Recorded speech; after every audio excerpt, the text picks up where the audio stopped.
Welcome back to my channel. Today's video is a little different. In this video, I will be making a wholesome weeknight meal in under 45 minutes that my entire family loves, even my kids. For this meal, we'll be making fried chicken, cabbage, and rice. I start by laying all my ingredients out and then finally chopping them up from here. I will use 1 whole tomato, which you will see me dicing up here, half of an onion. You can use either red or a white onion, but in this video, you will see that I will be using a red onion and then a purple cabbage.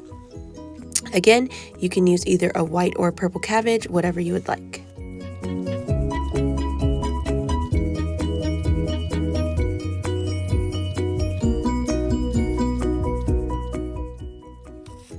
For the cabbage, I always remove the outer peel and then cut it in half. Once I cut it in half, you're going to want to remove the core by cutting kind of in a triangle shape to get the core out of each side. Once the core is removed, I then cut it in half again, so you have 4 quarters. I will then slice the cabbage into very thin slices. Also, please do not laugh at my knife cutting skills. I legit almost lost a finger trying to be extra in this video. Not cute. Anywho, I then put all of the cabbage, once it's cut up, I then put all the cabbage into a bowl because I always underestimate how much room it actually takes up on the cutting board. Once I put it in the bowl and kind of clean up my area, because you want to clean up as you go. It just, trust me, it will save you at the end. So once I do that, I go back through just to make sure there are no big chunks. Shocker, there are some big old chunks that obviously I missed. So I will just go back through and slice those up, just because they will not cook down and you want the cabbage to cook evenly. So once slicing those up, you're perfect and you can move on. Next, I measure out my rice and water. My rule is always 2 cups of water per 1 cup of rice, but you do you. That can change depending on what type of rice you're using. So anyway, also please do not come for me for my pots. Jeez, okay? They are clean. They're just old, stained, and need an upgrade.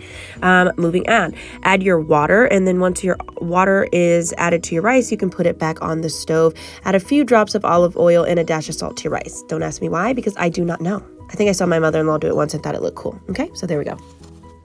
Next, pour your oil, leave it on medium heat, not too high, or you will burn this bad boy down.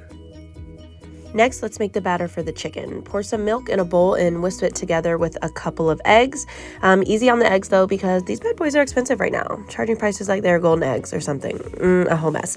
But yeah, so mix all that together and whisk it up.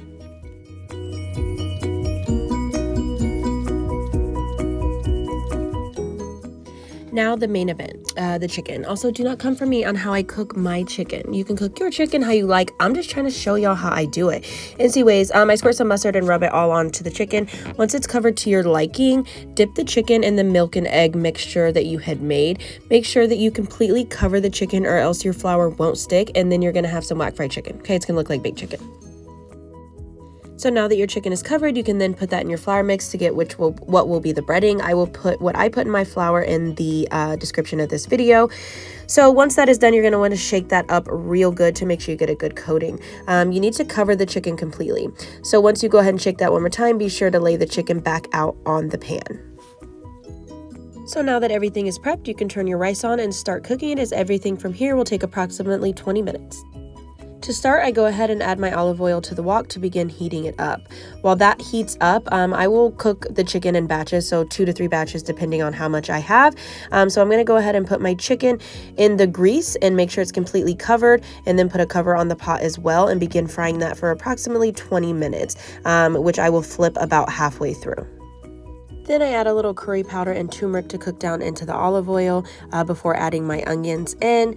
I'll let those cook down for a second before I put in my cabbage. I do about half the cabbage at a time just so it does not become too overwhelming.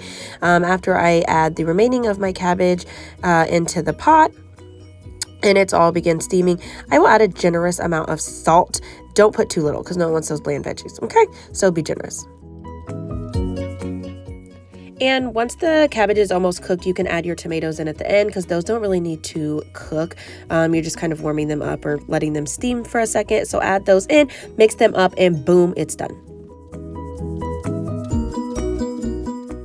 While everything is cooking, take a second to clean up. I am telling you that cleaning while cooking and not waiting to do all the cleaning until the end is the best thing ever. So yeah, clean, clean, clean. By now, 20 minutes has passed and everything is done. Stir your rice and turn it off, then start removing the chicken and place it on a paper towel to absorb some of that excess grease.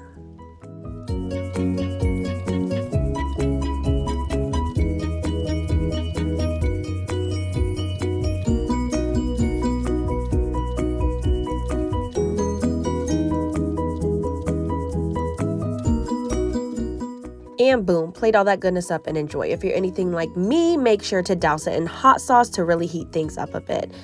If you enjoyed this video, be sure to give it a thumbs up and subscribe if you have not already, and I will see you next time.